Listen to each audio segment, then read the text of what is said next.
कहानी की शुरुआत होती है और हमें 1996 का वक्त दिखाया जाता है। एक आदमी समंदर के किनारे भागता जा रहा था, तभी उसे वहाँ पर एक गेम बोर्ड मिलता है। अब वो गेम अपने घर ले आता है। वो गेम लाकर उस आदमी ने अपने बेटे को दे दी थी। अब जब उसका बेटा वो गेम देखता है तो उसे देखकर उसे लूडो वाली फीलिंग आती है, इसलिए उसने उसे साइड पर रख दिया था। रात को उस गेम से आवाजें आने लगी थी। उस आदमी का बेटा जब उस गेम बोर्ड को खोलता है तो उसमें से एक वीडियो कैसेट मिलती है। अब वो लड़का जैसे ही उस वीडियो कैसेट को लगाकर गेम खेलने लगता है, हम देखते हैं उसमें से बहुत तेज रोशनी बाहर आती है और वो लड़का हमेशा हमेशा के लिए उस वीडियो गेम में चला गया था। अब कहानी हमें ले चलती है 20 साल आगे, यानी कि 2017 में हम एक लड़के स्पेंसर को देखते हैं जो वीडियो गेम खेल रहा था। तभी उसे अपने दोस्त का मैसेज आता है कि उसने उसका होमवर्क किया या नहीं। दरअसल उसका दोस्त स्पेंसर से जबरदस्ती होमवर्क करवाया करता था। स्पेंसर ने जल्दी से वीडियो गेम को छोड़ दिया था और अपने दोस्त का होमवर्क पूरा करता है। वो अपने दोस्त से काफी डरा करता था, इसलिए जल्दी से उसके होमवर्क को पूरा कर दिया था और जाने वाला था। स्पेंसर के दोस्त ने उसे फ्रीक हाउस बुलाया था। फिर हमें एक लड़की दिखाई जाती है जिसको सोशल मीडिया का बहुत शौक था। वो हर वक्त अपनी तस्वीरों को सोशल मीडिया पर दिया करती थी। इस लड़की का नाम बेथनी होता है। उधर स्पेंसर अपने दोस्त का होमवर्क लेकर फ्रीक हाउस पहुँच गया था। फ्रीक हाउस दरअसल उसी लड़के का घर था जो कहानी के शुरू में गेम की वजह से गायब हो गया था और उसका घर अब काफी डरावना भी लगता था, इसीलिए सब उसे फ्रीक हाउस के नाम से जानते थे। अब हमें कहानी में एक और कैरेक्टर दिखाया जाता है जिसका नाम मार्था था। उसकी लड़ाई अपनी जिम टीचर से हो गई थी, तो इसीलिए उसकी टीचर ने उसे सजा दी थी। उधर स्पेंसर और उसके दोस्त का भी टीचर्स को पता चल जाता है कि स्पेंसर ने अपने दोस्त का होमवर्क करके दिया है, उन्हें भी सजा दी जाती है। बेथनी क्लास में बैठी वीडियो कॉल पर बात कर रही थी, तो इस वजह से उसकी टीचर भी उसे क्लास से बाहर निकाल देती हैं। अब इन चारों को स्कूल की बेसमेंट में भेज दिया जाता है। इनकी सजा ये थी कि इन्होंने मिलकर पुराने पेपर्स की स्टेपलर पिन को खोलना था। ये चारों सारा दिन यहाँ पर ऐसे गुजारना नहीं चाहते थे, तभी उन्हें वहाँ से वही वीडियो गेम मिलती है। शायद उस आदमी ने अपने बेटे के गायब होने के बाद वो वीडियो गेम स्कूल को दे दी थी। ये चारों उस गेम को स्क्रीन से कनेक्ट जोड़ते हैं। स्पेंसर और उसका दोस्त गेम को खेलने लगे थे। वो बेथनी और मार्था को भी बुलाते हैं। अब जब ये चारों उस गेम को खेल रहे थे तभी अचानक से गेम बंद हो जाती है। गेम बंद तो हो गई थी, मगर ये चारों एक एक करके अब उस गेम में जाने लगते हैं। ये जंगल में पहुंच गए थे। गेम खेलने से पहले इन्होंने जो कैरेक्टर्स चुने थे उन्हीं कैरेक्टर्स में ये बदल गए थे। इनकी सबकी अपनी अपनी खूबियाँ थी जो हमें आगे जाकर पता चलेगा। वो चारों जब एक दूसरे को देखते हैं तो हैरान होते हैं क्योंकि सब बदल गए थे। स्पेंसर जो कि एक दुबला पतला लड़का था वो एक ताकतवर आदमी बन गया था। वो सबको कहता है मैं स्पेंसर हूँ। मार्था जो कि एक सीधी सादी लड़की थी वो अब एक बहादुर लड़की बन चुकी थी। बेथनी जिसे फैशन करना और सोशल मीडिया का बहुत शौक था वो अब एक मोटे प्रोफेसर में बदल जाती है। स्पेंसर का दोस्त जो काफी लंबा था वो अब एक छोटे कद का बायोलॉजिस्ट बन चुका था। वो सभी एक दूसरे को देखकर बहुत हैरान थे। बेथनी जब खुद को देखने पानी के पास जाती है तो एक बहुत बड़ा जानवर इनके पास आकर इन्हें खाने वाला था। वो बेथनी को खा जाता है, मगर थोड़ी देर बाद वो वापस से आसमान से नीचे आकर गिरती है। अब ये चारों अपने हाथ पर 3 काली लाइंस देखते हैं तो इन्हें पता चलता है कि ये गेम में शामिल हो गई हैं। इनके पास 3 लाइफ लाइन्स हैं, यानी कि 3 चांस कि वो अपनी जिंदगी को बचा सकते हैं। तभी वो जानवर फिर से इन पर हमला करते हैं। जैसे कि बेथनी को उस जानवर ने खाया, वो फिर से जिंदा हो गई, तो उसके पास अब 2 लाइफ लाइन बची थी। ये चारों उस जानवर से बचने के लिए बहुत भागते हैं। तभी वहाँ पर एक आदमी गाड़ी लेकर आ जाता है। वो इनको बिठाकर अपने साथ ले गया था। वो अब इनको जुमांजी गेम के बारे में बताता है जो इस मूवी का नाम भी है। वो इन चारों को वेलकम करता है इस जुमांजी गेम में और इनको अब गेम के बारे में बताता है। कहता है इस गेम में भी हर गेम की तरह एक विलन है जिसने यहाँ जंगल में जैगुआर चीते की बनी हुई मूर्ति से हीरे को निकाला था, जिसके बाद सारा जंगल शापित हो गया और जंगल के सभी जानवर भी उसकी बात मानने लगे। उसने हीरे से सारी ताकतों को पा लिया था। अब वो आदमी हीरा स्पेंसर को देता है और कहता है कि इस हीरे को मैंने उस विलन से चुरा लिया, तुम्हें ये हीरा वापस से उसी जगह पर जाकर रखना होगा और गेम को खत्म करने से पहले जुमांजी कहना, तभी तुम इस गेम को खत्म कर पाओगे। और अब एक नक्शा देकर वो वहाँ से चला जाता है जिसमें लिखा हुआ था आगे का रास्ता। जब ये नक्शे को देखते हैं तो वो खाली था। बेथनी कहती है क्या तुम लोग पागल हो, इसमें सब कुछ लिखा हुआ है। बेथनी का यहाँ पर हमें पता चलता है कि वो अब बहादुर होने के साथ साथ काफी अक्लमंद भी बन चुकी थी। वो नक्शे को पढ़ना जानती थी। वो बताती है इस नक्शे में एक हिस्सा गायब है, अभी हम पहाड़ों के दरमियान में हैं और बिल्कुल ठीक रास्ते पर चल रहे हैं। तभी स्पेंसर का हाथ अपने बाजू पर लगता है और एक स्क्रीन ओपन होती है जिस पर सभी की स्ट्रेंथ और वीकनेस, कमजोरियां और ताकतें लिखी हुई थी। स्पेंसर के बारे में लिखा था कि वो काफी ताकतवर है और बहुत तेज भाग भी सकता है। उसकी कमजोरी कुछ भी नहीं थी। स्पेंसर का दोस्त जब अपने बारे में पता करता है तो उसे पता चलता है, बताता है कि मैं एक बायोलॉजिस्ट हूँ, मैं जानवरों से बात कर सकता हूँ और सभी जानवरों के बारे में भी जानता हूँ। और उसकी कमजोरी में था केक, कि अगर वो केक खाएगा तो मर जाएगा। मार्था जो कि एक फाइटर डांसर थी, बेथनी नक्शे को पढ़ना जानती थी। अब इन सबको समझ आ गई थी कि ये लोग जुमांजी गेम में हैं और इन्हें अब ये गेम खेलने भी होगी। तभी वहाँ पर चारों पर बाइकर्स हमला कर देते हैं। वो इन पर गोलियां बरसा रहे थे। ये गेम में सभी एक दूसरे की मदद करते हैं। बेथनी को जब एक बाइकर मारने वाला था तभी उधर मार्था आकर उस बाइकर का मुकाबला करती है और अपनी लड़ाई से मार गिराती है। स्पेंसर का दोस्त जो कि नहीं भाग पा रहा था, स्पेंसर उसे अपने कंधों पर उठाकर भागने लगता है। अब उन लोगों से बचते बचते ये चारों एक झरने के पास पहुंच गए थे। इनके पास कूदने के अलावा कोई दूसरा रास्ता नहीं था। तभी मार्था को पता चलता है कि उसे एक गोली लगी है। वो भी मर जाती है, मगर कुछ देर के बाद आसमान से आकर गिरती है। इसका मतलब उसकी भी एक लाइफ खत्म हो चुकी थी। यहीं पर स्पेंसर का दोस्त उससे लड़ने लगता है, कहता है कि ना तुम इस गेम को खेलते और ना ही आज हम इस मुसीबत में होते। स्पेंसर कहता है बकवास नहीं करो, मैंने अकेले इस गेम को नहीं खेला था। स्पेंसर का दोस्त जो हर वक्त उस पर हुक्म चलाता और डराया करता था, वो आज भी ऐसा ही कर रहा था। और इसी लड़ाई के दौरान वो स्पेंसर को धक्का दे देता है, जिससे स्पेंसर एक खाई में जाकर गिरता है, मगर वापिस से जिंदा हो गया था। उसकी भी एक लाइफ खत्म हो गई थी। जब स्पेंसर वापिस आता है तो ये लोग एक दूसरे से कहते हैं, ऐसे तो हम कभी भी नहीं निकल पाएंगे इस गेम से, हमें लड़ने से अच्छा है इस गेम को अच्छे से खेलना होगा। ये चारों नक्शे के मुताबिक एक बाजार में पहुंच गए थे, जहाँ पर स्पेंसर का दोस्त गलती से केक खा लेता है क्योंकि उसे भूख लगी हुई थी और इसी वजह से उसकी मौत हो जाती है। मगर थोड़ी देर बाद वो दोबारा जिंदा हो गया था। जैसा कि हम जानते हैं सबके पास लाइफ जिंदगी के 3 चांस हैं। उधर बाजार में इनके सामने एक बच्चा आता है जो इन्हें एक जगह पर ले आया था और कहता है वेलकम टू द जुमांजी। अब वो इन्हें कमरे के पास ले आया था और कहता है अगर आंखें झपकाई तो ये तुम्हें मार देगा। इतना कहकर वो चला गया था। इन्हें इस पहेली को सुलझाना था। वो जब उस कमरे में जाते हैं जहाँ पर एक बॉक्स में बहुत बड़ा सांप था। स्पेंसर जब उसको खोलता है तो इन्हें अब पता चलता है कि आंखें इन्हें सांप से मिलानी है। बेथनी कहती है मैं ऐसा कर सकती हूँ, जो कि अब एक प्रोफेसर में बदली हुई थी, मगर जब वो सांप के आगे बैठती है तो डर जाती है। वो सांप तभी मार्था पर हमला कर देता है, मगर स्पेंसर ने उस सांप के मुंह को पकड़ लिया था। ये उस बॉक्स से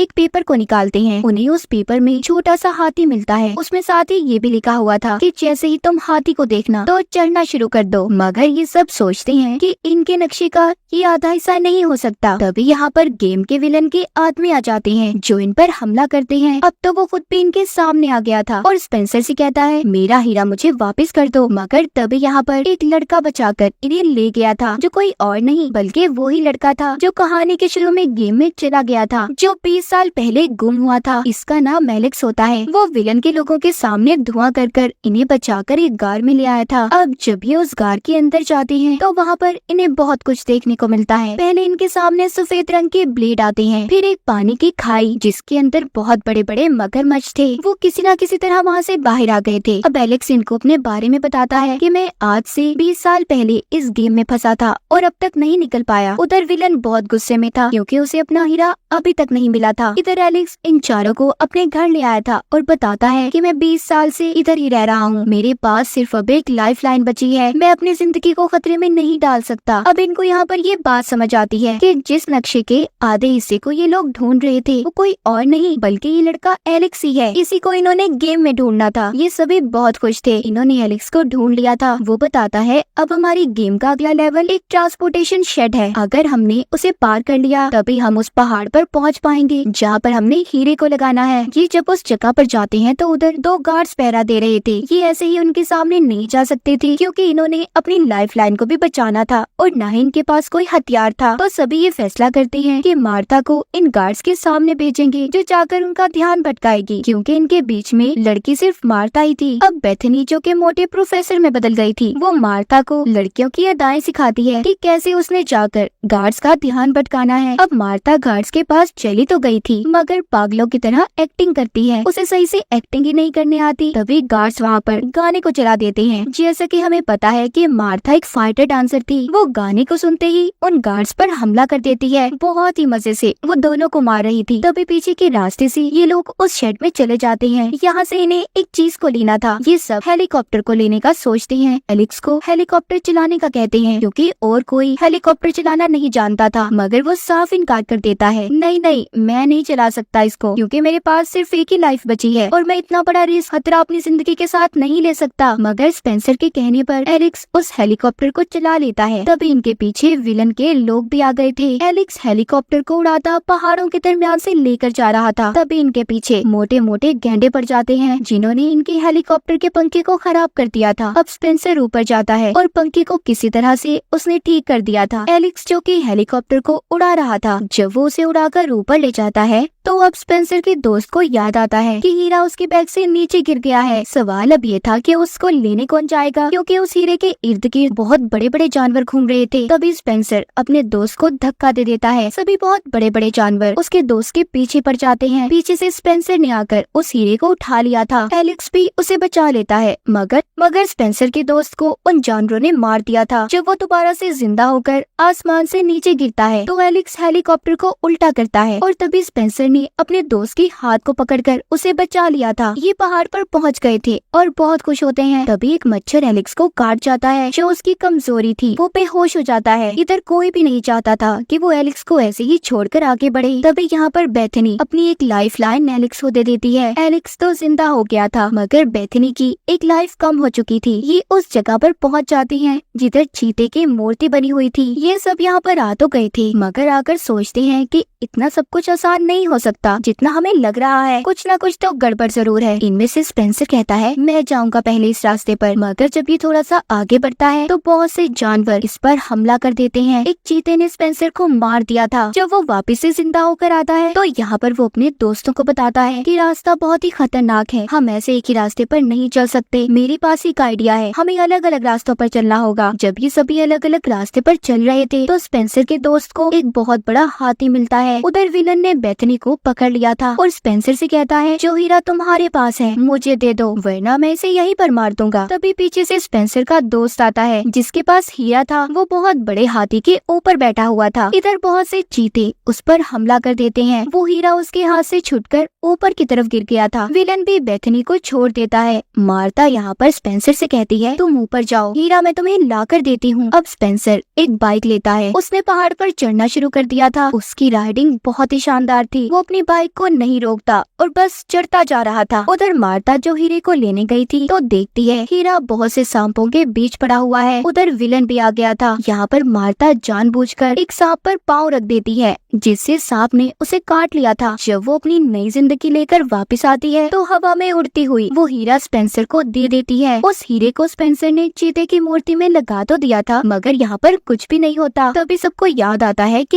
ये गेम को तो खत्म करना था जुमांजी का नाम लेकर, और अब सब एक के बाद एक जुमांजी चिल्लाने लगे थे। इसके बाद उस जंगल का श्राप खत्म हो गया था। जंगल दोबारा से हरा भरा हो जाता है। गेम का विलन भी गायब हो गया था। जिसके बाद उन पांचों के पास वही आदमी आता है जो इन्हें गेम के शुरू में मिला था। कहता है आप लोगों का शुक्रिया, आपने हमारे जुमांजी जंगल को फिर से हरा भरा कर दिया। फिर वो सभी से एक एक करके हाथ मिलाने लगता है, जिससे सबके सब अपनी दुनिया में वापस पहुंच गए थे। फिर ये सभी उसी बेसमेंट वाले कमरे में वापस पहुंच जाते हैं अपने अपने असली रूप में, जहां से इन्होंने गेम को खेलना शुरू किया था। लेकिन वो देखते हैं उधर एलेक्स नहीं था। जब ये उसे ढूंढने जाते हैं, जो एलेक्स का घर फ्रीक हाउस था वो बहुत खूबसूरत सजा हुआ था। एलेक्स आता उन्हें हेलो करता है। बेथनी भी हेलो करती है। एलेक्स इनको बताता है कि गेम ने मुझे उसी टाइमलाइन में भेजा है जब मैं गायब हुआ था, यानी कि मैं अपने ही टाइम में वापस आ चुका हूँ। मेरी शादी हो गई है। मैंने अपनी बेटी का नाम बेथनी रखा है। गेम में बेथनी नाम की लड़की ने मेरी जान को बचाया था। ये चारों जो कभी एक दूसरे के दोस्त ही नहीं थे, अब वो अच्छे दोस्त बन जाते हैं। कहानी के आखिर में हम देखते हैं उस गेम को स्पेंसर के दोस्त ने तोड़ दिया था, यानी कि उसने जुमांजी को खत्म कर दिया। और इसी के साथ इस मूवी की कहानी यहीं पर खत्म हो जाती है।